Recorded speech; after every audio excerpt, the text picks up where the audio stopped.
Hi guys, मैं एकती कहानियों में एक बार फिर से सभी का वेलकम करती हूँ। आज मैं अपनी कहानी गज़ल का पार्ट 2 लेकर आई हूँ। अगर आपने गज़ल पार्ट 1 की कहानी नहीं सुनी है तो प्लीज़ पहले उसे सुन लें, फिर आगे की कहानी सुने। आज सुबह से ही हवेली में काफ़ी चहल पहल सी थी। शाम को हमदान को आना था। हवेली में लग रहा था कि जैसे शादी का फंक्शन हो। नानी भी बड़ी खाला के साथ आ गई थी। रुकाई अमुआनी के मैके के लोग भी आ गए थे। एक प्यारी सी लड़की अरबिया, जिसका नाम था, वो शायद रुकैया अम्मानी के भाई की बेटी थी। सभी लड़कियां, खासकर उजीफा, उसे हमदान का नाम ले लेकर परेशान कर रहे थे। नानी को पता चला कि घर पर कोई नई मुलाजिमा रखी गई है, तो उन्होंने इसे वहां बुलाया जहां कमरे में वो खाला से बातें कर रही थी। वो आई तो नानी को उसने सलाम किया। उन्होंने बुलाकर उसके सर पर हाथ रखा और कहा कि बेटा जाओ, 2 कप चाय बना कर ले आओ। जाते समय उसने सुना खाला नानी से कह रही थी कि अम्मी कितनी प्यारी बच्ची है, मुलाजमत तो कहीं से लग ही नहीं रही है। नानी बोली कि होगी कोई मजबूरी उसकी। सोचा जाकर नानी को बताए कि वो आपकी प्यारी बेटी की बेटी है, पर उसे लगा कि ये वक्त मुनासिब नहीं है। अभी घर पर काफ़ी मेहमान वगैरह हैं, बाद में बताऊंगी। 5 बजे हमदान की फ्लाइट थी। घर पर सभी जेंट्स और उजीफा उन्हें लेने एयरपोर्ट चले गए थे। इधर गज़ल बैठी कमरे में सोच रही थी कि जाकर नानी को अपने बारे में बताऊं। उसने अम्मी की दी हुई फ़ोटो और ख़त निकाल लिए थे। तभी रुकैया मानी की आवाज़ सुनाई दी। वो उसे बुला रही थी। उसे सब सामान रख दिया और फिर बाहर चली गई थी। हमदान एक बहुत ही हैंडसम सा बंदा था। सभी कजिन्स उसे घेरे हुए थे। वो दूर से ही देख रही थी। तभी हमदान ने उसकी तरफ देखकर कहा, एक्सक्यूज़ मी, आप भी इधर आए। फिर उजीफा से पूछा कि ये कौन है, मैंने इसे नहीं पहचाना। ये गज़ल बाजी है, हमारे घर पर काम करती हैं। वो आधा मुंह अपना दुपट्टे से छुपाए हुए थी। फिर भी हमदान उसकी तरफ देखता चला गया था। उजीफा बोली, अरे भाईजान, मैंने जो चीज़ें मंगाई थी वो सब कहाँ हैं? तब जाकर हमदान को होश आया और गज़ल भागकर अपने कमरे की तरफ चली गई थी। उसे बहुत ही रोना आ रहा था कि वो कैसे सबको बताए कि मैं इस घर की नौकरानी नहीं हूँ, इसी घर की मेंबर हूँ, लेकिन वो बता नहीं पाती। सुबह की नमाज पढ़ने के बाद वो रोज़ की तरह लान में टहलने गई थी। आज लान में कोई पहले से ही टहल रहा था। वो पलटकर वापस जा रही थी कि हमदान ने मुड़कर बोला, अरे आप वापस क्यों जा रही हैं? आइए। उसके कहने पर वो रुक गई थी। वो उसकी तरफ बढ़ा। वो सर से दुपट्टा लिए हुए थी। थोड़ा सा चेहरा दुपट्टे की ओर से दिख रहा था। वो उसे देखता चला गया था। गज़ल उसकी नज़रों की तपिश नहीं बर्दाश्त कर पाई और उसने अपनी नज़रें झुका ली थी। धीरे से बोली, आप चाय पीजिएगा, मैं बनाकर लाती हूँ। कहकर वो किचन की तरफ चली गई थी। हमदान की इस तरह देखने से उसका दिल जोर जोर से धड़क रहा था। वो चाय बनाकर जब लॉन में आई तो वो अंदर जा चुका था। हमदान आंखों ही आंखों में गज़ल से कई बार अपनी मोहब्बत का इजहार कर चुका था, पर गज़ल नजरें चुरा जाती थी। एक दिन गज़ल नानी के कमरे की तरफ जा रही थी कि हमदान की तेज आवाज़ सुनाई दी, अम्मी, मैंने अरबिया को कभी इस नज़र से नहीं देखा है। अम्मी, मैं अरबिया से शादी नहीं कर सकता। क्यों? तुम तो पहले से ही जानते थे कि तुम्हारी शादी अरबिया के साथ तय है, और मैंने अपने भाई से बचपन में ही अरबिया को मांग लिया था। वो लोग जल्द ही तुम्हारे और उसकी मंगनी करना चाहते हैं। अम्मी, आप मानती क्यों नहीं हैं? रुकैया मानी की आवाज़ सुनाई पड़ी। वो नानी से बोली, अम्मी, अब आप ही अपने पोते को समझाएं। नानी ने कहा, रुकैया, तुम गुस्सा ना करो, मैं इससे बात करती हूँ। नानी बोली, हमदान बेटा, क्या तुम किसी और लड़की को पसंद करते हो? हमदान ने कहा, दादी मैं ये वक्त आने पर आप सबको बता दूंगा। रुकैया बेगम चीख पड़ी थी, कौन है वो? पर हमदान कमरे से बाहर निकलकर जाने लगा तो गजल दरवाजे की ओट में हो गई थी। फिर वो किचन में आ गई थी। घर का माहौल काफी गर्म सा हो गया था। रुकैया बेगम चाहती थी कि वो अरबिया को शादी कर बहू बनाकर जल्द ही घर ले आए, पर हमदान इस बात के लिए तैयार ही ना था। एक दिन गजल लान में टहल रही थी, तभी हमदान उसके सामने आ गया था। वो बचकर निकल जाना चाहती थी, पर उसने उसका हाथ पकड़ लिया और उससे बोला, मैं आपसे मोहब्बत करता हूँ और आपसे शादी करना चाहता हूँ। आपको कोई इतराज़ तो नहीं है? गजल चौंक पड़ी थी। उसे इस बात की कोई उम्मीद ना थी। तभी हमदान की बहन शाजिया वहाँ आ गई थी और दोनों को साथ देखकर वो और पलटकर वापस चली गई थी। गजल ने भी उसे कोई जवाब ना दिया और तेजी से अपना हाथ छुड़ाकर वहाँ से चली गई। उसका दिल जोर जोर से धड़क रहा था। ये हमदान ने उससे क्या कहा था कि उसकी अपनी ज़िंदगी में जिस लड़की की ख्वाहिश की थी वो आप हैं और मुझे आपसे मुलाज़मा होने का कोई इतराज़ नहीं। वो अपने कमरे में बेड पर आकर बैठ गई थी और सोच रही थी कि सब उसे ही गलत समझेंगे। हमदान की शादी अरबिया से लगी हुई है और जब सब उसकी सच्चाई भी जान जाएंगे तब भी उसे ही कहेंगे कि जैसी माँ वैसी ही बेटी। उसके कानों में शोर सा आ रहा था। उसकी समझ में ना आ रहा था कि वो करे तो क्या करे। तभी रुकैया बेगम उसके कमरे में आ गई थी। शाजिया ने पता नहीं उसके बारे में अपनी अम्मी को क्या बताया था। आती ही रुकैया बेगम उस पर फट पड़ी थी, तुम हमदान के साथ लॉन में क्या कर रही थी? तुम जितनी मासूम दिखती हो ना उतनी हो नहीं। मेरे बेटे पे डोरे डालने की कोशिश मत करो। अब मैं तुम्हें यहाँ नहीं रख सकती। तुम सुबह होते ही यहाँ से चली जाओ। कुछ रुपए उसको देकर उन्होंने कहा। उसने अपनी सफाई में कुछ कहना चाहा था, पर उन्होंने उसकी बात सुनी ही नहीं। उनके जाने के बाद वो फूट फूट कर रो दी थी। वो अपने बारे में किसी को कुछ बता भी ना पाई थी। फजर की नमाज पढ़ने के बाद उसने अपने कपड़े वगैरह बैग में रखे और अपने कमरे से निकल लॉन की तरफ आई तो देखा हमदान वहीं पर टहल रहा था। उसकी पीठ उसकी तरफ थी। वो तेजी से गेट की तरफ आई और गेट खोलकर बाहर निकल पड़ी थी। टैक्सी पकड़ वो स्टेशन आ गई थी और सोच रही थी कि जाए तो कहाँ जाए। जहाँ वो रहती थी वहाँ भी ना जा सकती थी, क्योंकि वहाँ पर गुंडा मुन्ना उसी की ताक में होगा। सीमा का भी फ़ोन नंबर उससे खो गया था और उससे बात भी ना कर सकती थी, इसलिए वो वहीं सीट पर बैठी रही। सुबह गजल के ना होने पर घर पर हड़कंप सा मच गया था, क्योंकि पूरे घर को वही संभाले हुए थी। सफिया बेगम को भी वो सुबह की चाय देती थी। चाय न मिलने पर वो गजल को आवाज़ लगाती किचन की तरफ आ गई थी। वहाँ पर रुकैया बेगम को देखकर पूछा, अरे दुल्हन, गजल कहाँ है? पर रुकैया बेगम ने नज़रें झुका ली थी। उजीफ़ा भागकर गजल के कमरे की तरफ गई थी और गजल को ना पाकर, उसका सामान भी वहाँ ना पाकर दौड़कर आई। दादी को बताया, दादी दादी गजल बाजी तो कमरे में नहीं है और ना ही उनका सामान है। हमदान ने भी अपने कमरे में सुना था। वो भी भागकर आ गया था। उसने मन ही मन सोचा कि मैंने जो रात में उससे कहा था उसकी वजह से तो वो यहाँ से नहीं चली गई। सफिया बेगम उजीफ़ा के साथ उसके कमरे में चली आई थी।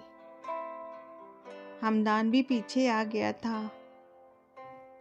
तभी उजीफ़ा को कुछ कागज़ ज़मीन पर पड़े दिखाई दिए। उसने उठाया तो उसमें एक तस्वीर और एक ख़त था। उजीफ़ा ने तस्वीर सफिया बेगम को दे दी। अरे ये तो गजल बाजी हैं, और इनके साथ में कौन है? और भी बहुत सी फ़ोटो शायद गज़ल के बचपन की थी। नानी जी जब फ़ोटो देखा तो गज़ल के साथ शाइना की तस्वीर देख उन्होंने उज़ीफ़ा से कहा, बेटा ज़रा ख़त तो पढ़ो। उज़ीफ़ा ने ख़त पढ़ना शुरू किया। प्यारी अम्मी, अस्सलाम वालेकुम। उम्मीद करती हूँ आप सभी लोग खैरियत से होंगे। अम्मी, मैंने आपका और अब्बू का बहुत दिल दुखाया है, पर मैं भी कभी सुकून से ना जी पाई। हालांकि रेहान बहुत अच्छे थे, पर उनका साथ कुछ ही दिन का था। अब्बू की इंतकाल का भी सुनकर मेरी हिम्मत यहाँ आने की ना हुई थी,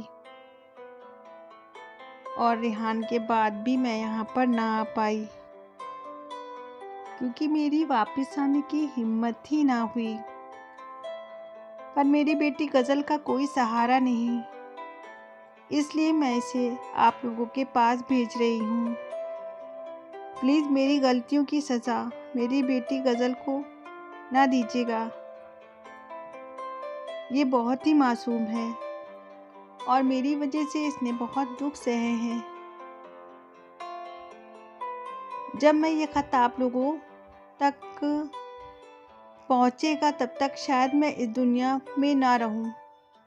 अम्मी, आप सभी लोगों से और भाईजान लोगों से इल्तिजा है कि प्लीज़ मेरी बेटी को अपनी पनाह में ले लीजिएगा।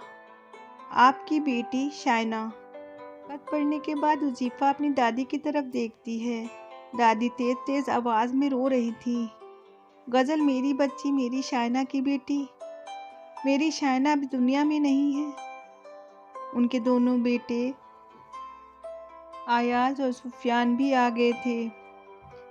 सफ़िया बेगम ने उनसे कहा, अरे आयाज़, सुफियान, गज़ल शाइना की बेटी है, पर वो गई है कहाँ?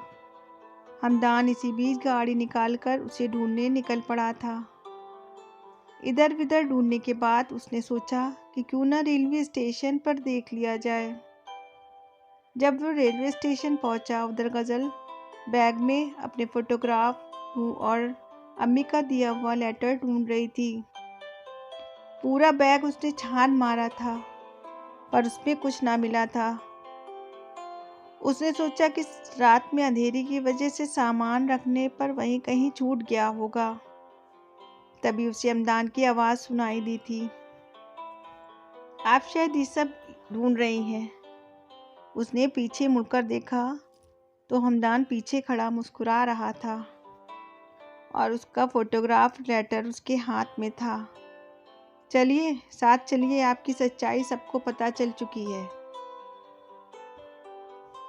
उसे रह रहकर ममानी की बात याद आ रही थी। उसे रोना आ रहा था। नहीं, मैं नहीं जाऊंगी। गज़ल ने अकड़ दिखाई। सीधी तरह से आप चलती हैं कि ज़बरदस्ती जाएंगी, कहकर खुद उसका सामान बैग में रखने लगा। फिर वो जाकर गाड़ी में बैठ गई थी।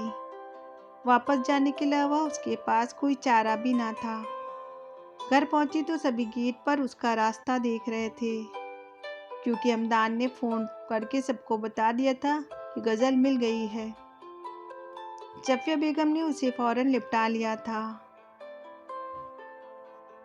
मेरी बच्ची, तुमने मुझे बताया क्यों नहीं? मेरी शाइना भी अब इस दुनिया में नहीं है। तुमने मुझे खबर ही ना दी। वो गज़ल को प्यार किए जा रही थी। दोनों मामू ने भी उसके सर पर हाथ रखा। दोनों ममानी भी उसके पास खड़ी थी। उज़ीफ़ा भी उससे लिपट कर रह गया। आप मुझे पहले दिन से अपनी लग रही थी गज़लबाजी। सभी कजिन्स उसे घेरे हुए थे। रूबीना खाला भी आ गई थीं और उसे लिपटा लेती हैं और कहती हैं कि अम्मी, ये तो उसी जब से आई थी मुझे अपनी लग रही थी। मैंने आपसे पहले ही कहा था। अब गज़ल का सारा वक्त नानी के साथ बीतता था। घर पर मुलाजिमा का इंतज़ाम कर लिया गया था। हमदान गज़ल से जब भी अपनी मोहब्बत का इजहार करता, वो वहाँ से निकल जाती थी। हमदान की अम्मी रुकैया अपनी जिद पर अड़ी हुई थी कि भतीजी को ही बहू बनाकर लाएंगी। इसी बीच रुबीना अपने छोटे बेटे असद का रिश्ता गज़ल के लिए लेकर आती हैं। असद जो एक बैंक मैनेजर बन चुका था। रुबीना उसके लिए लड़कियां देख रही थी कि अब उन्होंने सोचा कि क्यों ना भांजी को ही बहू बना कर ले जाऊं, क्योंकि वो अपनी छोटी बहन शाइना को बहुत चाहती थी। नानी और मामू के पास इनकार की कोई वजह ही ना थी, इसलिए बात तय कर दी गई थी। रुकैया बेगम बहुत खुश हो गई थी कि गज़ल की शादी होते ही हमदान सब कुछ भूल जाएगा और फिर उसकी शादी अरबिया के साथ कर दी जाएगी। पर हमदान ये सब सुनकर सन्नाटे में आ गया था। वो गज़ल के बिना रहने का सोच ही ना सकता। वो दुबई जाने का इरादा कर लेता है। आज गज़ल और असद की मंगनी थी। हवेली बहुत ही बड़ी थी, इसलिए मंगनी का प्रोग्राम उन्होंने घर पर ही रखा था। सभी लड़कियों ने रात भर जगा कर रखा था। गज़ल को मेहंदी लगाई गई थी और सभी लड़कियों ने भी अपने मेहंदी लगाई थी। रात देर से सोने की वजह से सब सो रही थी, पर गज़ल मामूल के मुताबिक उठ गई थी। नमाज पढ़कर लॉन में टहलने गई तो उसे हमदान नज़र आया। वो वापस जाने के लिए मुड़ी तो उसने आवाज़ से बुलाया था। गज़ल रुक तो गई, पर उसकी हिम्मत ना हो रही थी कि वो हमदान की नज़रों का सामना कर सके। वो उसके सामने आ गया था। उसने उसे बताया, गज़ल, आज मैं तुम्हारी मंगनी के बाद दुबई वापस चला जाऊंगा। अब मैं तुम्हें बिल्कुल परेशान ना करूंगा। और आज मैं तुम्हें बताता हूँ, जब से मैंने तुम्हें पहली बार देखा था मुझे तुमसे मोहब्बत हो गई थी और मैं ये भी ना जानता था कि तुम मेरी छोटी फूफो की बेटी हो। गज़ल की हिम्मत ही ना हो रही थी कि उससे नज़रें मिला सकती। उसने बस इतना कहा कि मेरी अम्मी की वजह से एक बार सबका दुख टूट चुका है। अब मैं उन्हें कोई दुख नहीं देना चाहती।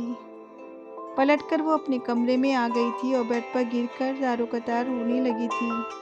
मैं क्या करूं हमदान, मुझे भी आपसे मोहब्बत है, पर मैं किसी को अब और नहीं परेशान कर सकती। हमदान और गज़ल ने ये ना देखा था कि नानी जो गज़ल को ढूंढती हुई आई थी, हमदान और गज़ल की बातें उन्होंने सुन ली थी। नानी ने अपने कमरे में सबके साथ एक मीटिंग की थी। उसके बाद सब नॉर्मल था। रात को मंगनी की रस्म होने वाली थी। गज़ल को तैयार कर स्टेज पर सोफे पे बिठा दिया गया था। इधर हमदान का बैग तैयार था कि मंगनी के रस्म के बाद वो दुबई के लिए रवाना हो जाएगा। असद गज़ल के बगल में आकर बैठ गया था। अंगूठी की रस्म शुरू होने वाली थी। नानी स्टेज पर आ गई थी, उनके साथ हमदान भी था। फिर असद उठ खड़ा होता है और उसने हमदान से कहा, हमदान भाई आइए, अपनी जगह पर बैठिए। तो हमदान और गज़ल एक दूसरे का मुंह देखने लगे थे। असद ने आगे बढ़कर हमदान को पकड़ उसके बगल में बिठा दिया था। नानी ने दोनों से कहा, तुम लोग अपने दिल की बात मुझसे नहीं बता सकते थे, बिल्कुल पराया कर दिया था। इस पर हमदान और गज़ल नजरें झुका लेते हैं। नानी ने आगे बढ़कर दोनों की पेशानी चूम ली थी। रुकैया बेगम भी मुस्कुराती हुई अंगूठी लेकर आ गई थी और रुबीना भी अंगूठी लेकर आ गई थी। नानी ने जब दोनों की बातें सुनी थी तो सबको इकट्ठा कर सबकी रजामंदी से ये मंगनी कर दी जाए। रुकैया बेगम को भी नानी ने मना लिया था। असद गज़ल से बोला था, गज़ल तुम तो मेरी कज़न तो थी ही, आज से मेरी भाभी बन गई। हुज़ीफ़ा बोली, अरे ये तो मेरी गज़लबाजी ही रहेंगी। अंगूठी की रस्म कर दी जाती है। दोनों एक दूसरे को अंगूठी पहना देते हैं। हमदान गज़ल की तरफ देखकर मुस्कुरा दिया था और गज़ल ने भी मुस्कुराकर नजरें झुका ली थी। आपको हमारी कहानी कैसी लगी कमेंट सेक्शन में लिखकर अपनी राय ज़रूर दें और प्लीज़ मेरे